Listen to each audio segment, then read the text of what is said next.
Well, now a group of 50 Islamic leaders or imams representing at least 700,000 Muslims in Canada and the United States is ready to sign on to another declaration. A public announcement is planned for Friday. Dr. David Leipert is a spokesman for the Muslim Council of Calgary, Canada. He joins us from CNN Centre in Atlanta to explain the significance of the declaration. So take us through why now and what are you hoping to achieve with it?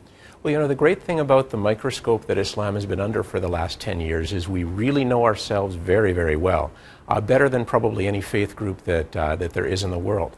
We know that, for instance, 95% of Muslims worldwide and in Canada and the United States love Islam, but they also love the American Constitution and the Canadian Charter of Rights, because that is Islam. When Muhammad, peace be upon him, founded his first Islamic civilization, he actually created a civilization with rights and freedom and justice for all, regardless of race, creed, or gender, because that was the Islamic ideal then, and that should be the Islamic ideal now. We also know that before 9/11, Al-Qaeda had at most 1,000 combatants. We know that they've grown 100-fold since then. We know that that if you factor in all of the armed militants, the number may even approach 1 million. But given that, it still remains less than 0.1% of worldwide Islam. Now, many people have tried to condemn them, but the trouble is they're not listening to anybody. So the people that we're trying to reach with this declaration, the Canadian Council of Imams, they're kind of the religious and scholarly elite of Muslim leaders in Canada. Each imam on the council represents at least 10 imams within their own home constituencies. So it's basically, it's a grassroots thing that's also from the leadership down and from the bottom up. And they're trying to address the 5% of Muslims who Delia Mogahed in her Inside Islam documentary described them as the cheering section for armed jihad. They're Muslims who aren't themselves violent, but who have some extremist views.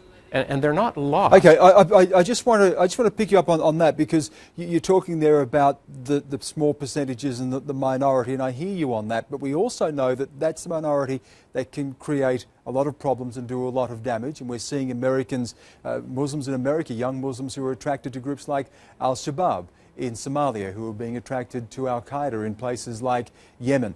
How do you deal with that percentage? Maybe small, but a percentage that can do a lot of damage. Is that what this is aimed at? Yes, because they're actually the people that you can address, and they are potentially the problem, because they can be misguided into inappropriate practices thinking that that's actually Islam.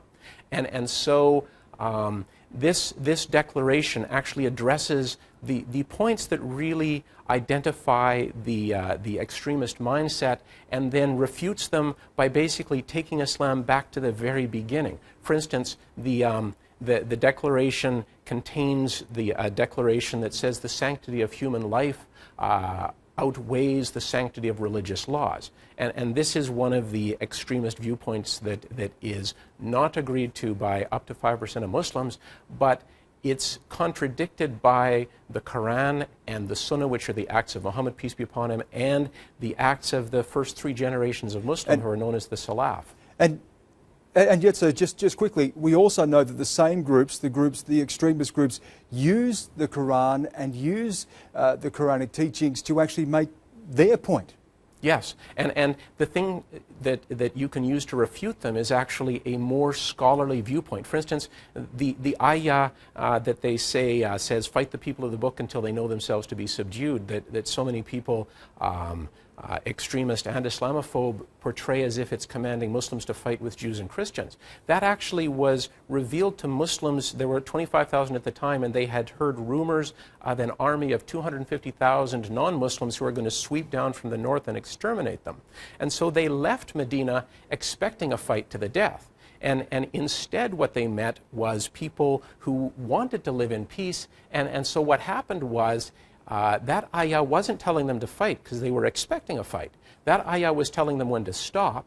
And in obedience to that ayah, instead of fighting, they actually created a peace that lasted in the Middle East for decades.